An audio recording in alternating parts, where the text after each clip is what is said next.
Hello and welcome back to episode 3 of the Fun Forecast. My name is Mike Owens. I am one half of your podcasting duo, but the show's not even named after me, so I can't be that important because the man over there is the important one. Number 6 ranked UFC Uh, Bantamweight, Rob Font. Rob, how are things with you, my friend? I'm good, brother. I'm good. How you doing? I'm very well, very well. It's been a while since we spoke. Well, I say a while. A lot's gone on. Obviously, you've got that massive victory in the bag last week. We obviously recorded episode 2 of the podcast last week. I don't know if you saw our prediction video. Anyone who's watching this, but our prediction for Max Holloway Arnold Allen was basically spot on. That Max would Yeah, take over yeah, in the later yeah. round. So maybe we have to start some parlays, Rob.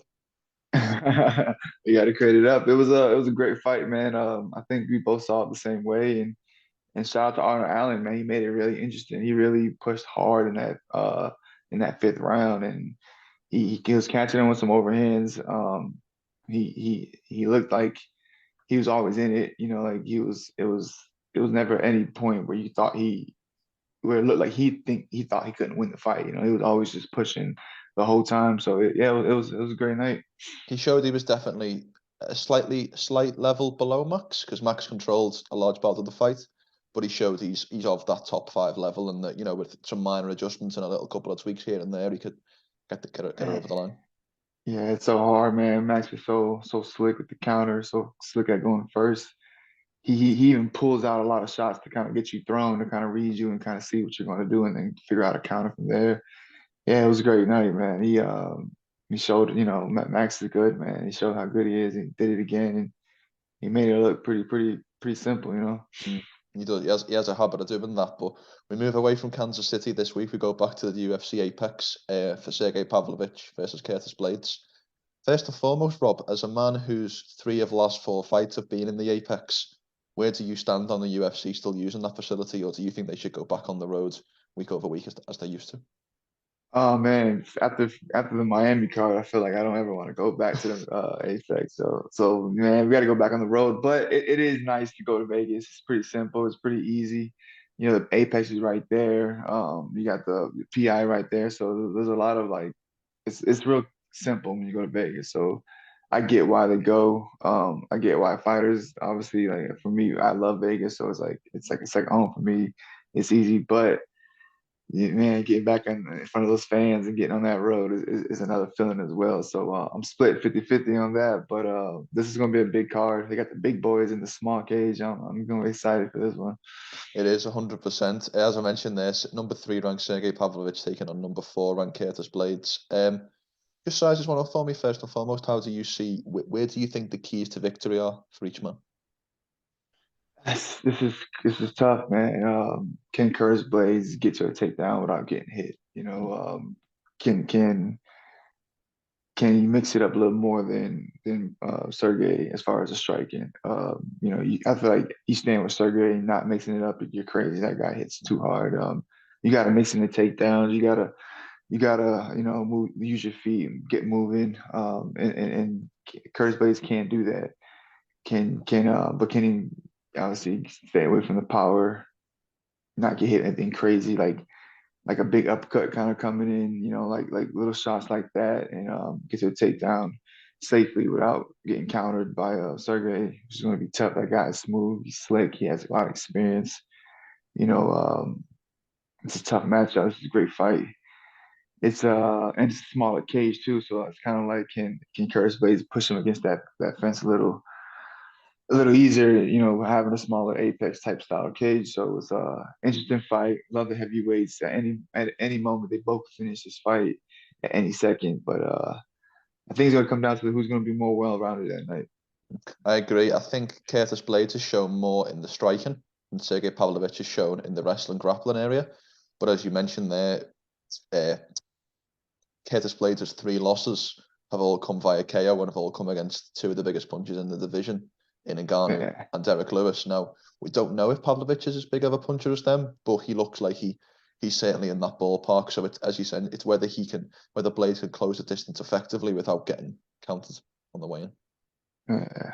And it sucks because Blaydes fought Francis twice, and obviously you got Derek Lewis, which is he's always in it. So Mm. it's uh it's interesting. This is gonna be fun. Who are you picking? I'm not entirely sure. I think you're completely right. I think first of all, I will say I think it goes in 3. I don't see it being one of those fights. I think both of them have shown enough vulnerabilities in their weaker area that one of them will be able to catch the other, whether it be Pavlovich on the feet or whether it be Blaydes getting Pavlovich out of there with ground and pound. Having said that, the run that Blaydes is on at the moment, I think I'm going to lean with Blaydes just because I know a little bit more about him, and I'm not 100% sure how good Pavlovich is, but he could be even better than what he's shown. Man, his only loss is Alistair, right? Well, that was what I wanted to bring up. Is he lost that fight versus Alistair Overeem UFC debut, but that was via ground and pound in the first round. He took him down, took him down and ground and pound. So if you're Curtis Blaydes, you're looking at that as your blueprint to victory. Yeah, it's tough, and obviously Alistair's not the best wrestler, but that was his debut, right? And that was a while back. It's been some time, man. I like the striking in him. He puts guys away. He's scary. Especially the last two against Derek Lewis and Tai Tuivasa. You know, they're top guys who can bang as well. And for Pavlovich to go walk right into their power and to get them out of there, I think both each in under a minute. It says so much about his one shot ability. Man, I'm betting, man. I'm gonna stick with Blaydes on this one. But this is gonna be an interesting fight. I think if Sergei doesn't get him out in the first 2 rounds, the first 2 rounds, I see Blaydes getting that TKO in that round as well. Not to copy you, man, but I agree with you. I don't see it going 5 rounds. I'm going with TKO. We do have a lot of similar picks, Rob. I don't know if you've noticed. We do seem to be picking a lot of the same people. Maybe it's great minds think alike, or maybe you're copying me or I'm copying you. I'm not quite sure. No, this is hard, man. Like, this is a hard one, especially this one. Like, I just feel like if he can get 1 or 2 takedowns, Blaydes, it's going to be a lot harder for Sergei to get that knockout. And obviously, we would hope that Sergei gets in there and gets himself some takedowns and gets on top. He is a wrestler too. He doesn't have like a kind of like you know what? I'm taking it back. I'm going Sergei. I'm taking it back. I'm taking it back. He has the wrestling background. I think people are sleeping on that background. He also has a sambo background, right? The punching back. Yeah, I'm taking it back. I'm going with Sergei on this one, man. There we go. We're switching it up, man. We're switching it up. Nice and competitive. This time next week we'll be able to look back and I'll be able to go 1-0, Rob. 1-0, Rob. I got you. This is tough, but yeah. I mean, damn, but he did get hit with a couple of big shots, like knees and elbows in that Alistair Overeem fight before he got taken down, right? So, and then yeah, man, I think that takedown was a fluke. I think Alistair Overeem got away with one. I'm going Sergei. I think it's also got to be said as well, it's a lot to come into the UFC and debut against Alistair Overeem. That says to me that the UFC looked at Pavlovich and said, this guy's the real deal. But obviously he faltered on his first attempt. But to go on this 5-fight winning streak with 5, I think first round KOs or even 1 in the second round, you know, 5 KOs either way, that says a lot about his development from that first loss. Yeah, man, like it's hard, especially in that division, kind of like not get knocked out and to knock people out. It's always like a bonus, and he's done it consecutively, you know, and he was doing it before he even got in the UFC as well. So it's kind of like that's what he does, man. Let's see what he can pull off, man. I guess the next question after that is, who do you think would have a better chance of getting a title shot with a win? Because obviously we've got the John Jones-Stipe situation that's probably locked up until autumn. So who do you think would have a better chance with a win of getting a title shot next? You got to assume Sergei got a better like record right now. It's on a bigger win streak. And I'm rocking with my guys, so yeah, we're going Sergei. You've gone full Russian. I think you're going to come up with the Khabib Papayak. Give me the beard, man. Well, we've got to move now into co-main, and in a similar vein to Chris Gutierrez, Pedro Munoz last week. I think if memory serves, you picked Pedro, so correct on that one. We've got Ricky Simone against Son Yadong this week, number 8 versus number 10 in your division. Now, Ricky Simone is a guy whose scalp you've got. You obviously got that unanimous decision over him, I believe, back in Washington, D.C., if memory serves. So, what was it like to spend 50 minutes in the cage with Ricky? What does he do well, and what are his strengths? He's quick. You know, he's a lot quicker than I thought he was going to be. he had me some big shots that fight. I know he got a solid body shot in. He threw it. He landed a big knee, big overhand. Great wrestler. You know, at that time he was. It was. I ain't gonna lie. I was a little nervous for that fight. I was like, man, this is gonna be a tough one. You know, he has power. And he's a great wrestler. So you know, it was a little nerve-wracking fighting that dude, but like, obviously we pulled it off, went to the decision, went all the way to the third round. So even in the third round, he took me down and everything. I had to fight back, get a takedown, and start scoring some more points. So yeah, it was a great fight. DC was cool. I had a blast out there. It was it was like a little smaller than I thought it would be, but it was nice. We got to walk around a lot. Um, had some cousins come up from Florida, so it was cool. Great night, great city. Definitely would go back to fight there.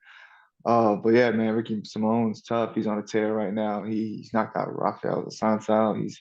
He looked real good in his last fight. It looked like he was on the outside, kind of picking apart. Looked like he struck a little more in that fight. Great wrestler, super tough. You know, you got Song Yadong just coming off that decision versus Corey Sandhagen, and you know that's a top fight. That's a big tough fight for anybody. Mhm. He's looking good, got cut. You know, he trains with Uriah Faber and all those guys. He's obviously he's around a lot of wrestlers. So you know, I would assume that Ricky Simone needs to mix in the wrestling, take him down, because he doesn't just pop up automatically like some of these guys do. With Mm. Ricky, kind of like not get hurt with speed and the big shots from Yadong, take him down, mix it up a little bit, and lower land his punches and sneak in big shots as well. I can see it going his way. I think if Ricky stayed on the outside and try to just go tit for tat with you know Song, it could be a lot. It'd be a longer night for him. Song is real quick too. Mm. This is another great fight, co-main event in the Apex. They both been there. They both seen that kind of you know environment. Song's done a lot for his age when you think he's only 25 and he's already in the top 10. He's already main Uh, evented. I think he's probably on 6 or 8 UFC fights yeah, easily. He's done a lot in his career at such a young age. yeah. This is an interesting fight, man. I like it. I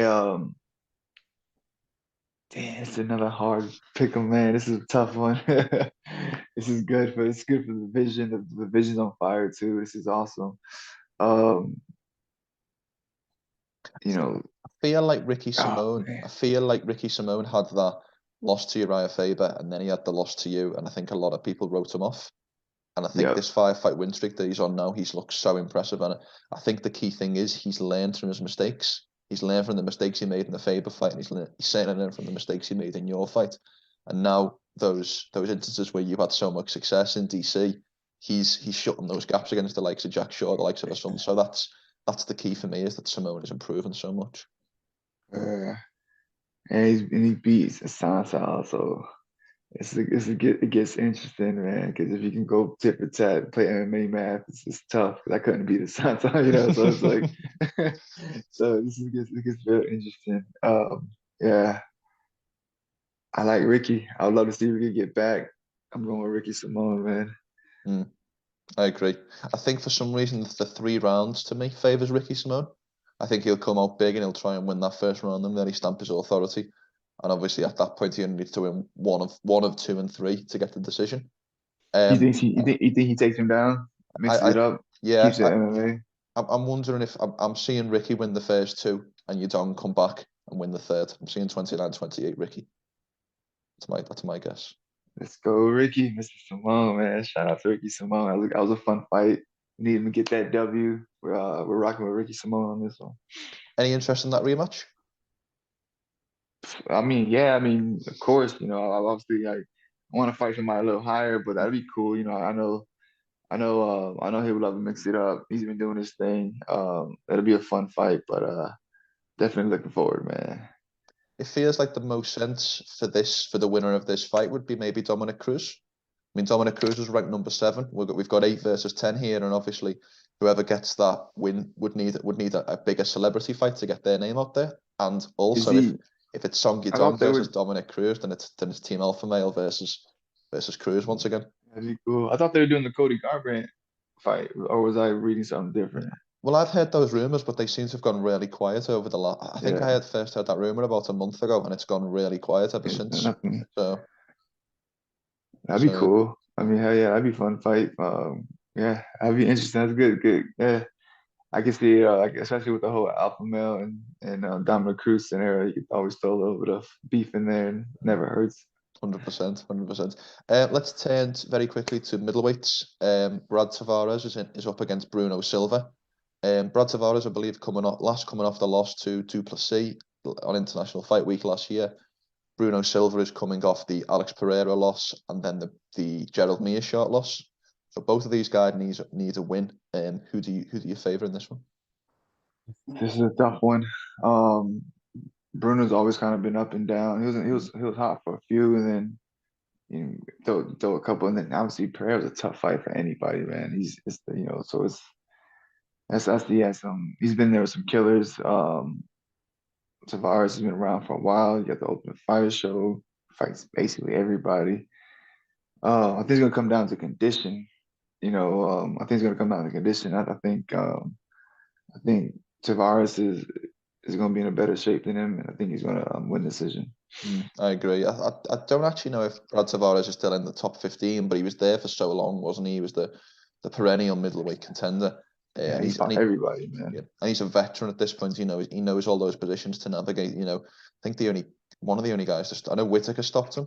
I know Edmund Shabazian stopped him. But even the 5 rounds against Adesanya was fantastic in that fight. But Brad Tavares was in that fight until the very last second. He was right in there the whole time. Yeah, like you said, the whole time he was right there with him, and that was obviously that was a while ago. But he has a lot of skills, man. And I see him a lot at the PIs. He's at Extreme with Eric and those guys. So I know their training. I think it's gonna come down to the condition, the mindset, and who wants more that night. And I think that's gonna be Brett Tavares coming in with the cardio.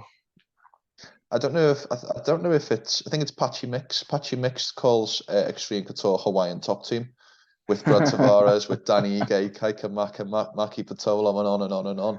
It is a lot of Hawaiians down there in Las Vegas. I can see it. I can see it. I can see I can see why. Yeah, it definitely is, man. It is 100%. Last kind of fight I want to spotlight, and then we can kind of go over anything else that you've got, is Bobby Green versus Jared Gordon. Now, this to me is a really interesting fight because you've got Bobby Green looking fantastic against Strudoba and then getting caught with that big overhand left. And you've got Jared Gordon coming off the people's victory, if you like, against Paddy the Baddy, where everyone thought he should have got the decision and he didn't. Yeah. So what do you think on this one?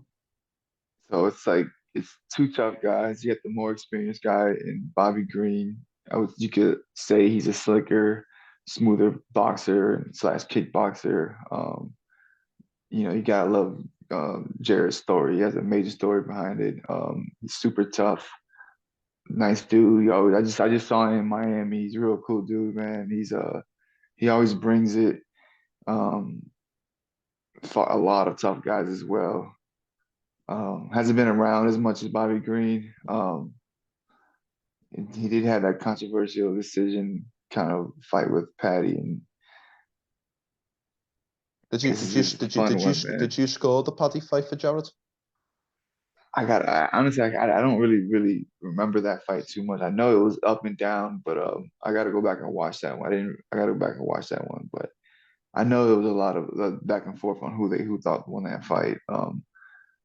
But it's such a hard because he's always Jared's always right there in your face, ready to fight. So but that's what Bobby Green does well. He backs out, counters, talks a little shit, takes you for a walk, and then he's right back in your face. So it's like, and it's not a 5-round fight; it's a 3-round fight. So he can do that for 3 rounds all day long, and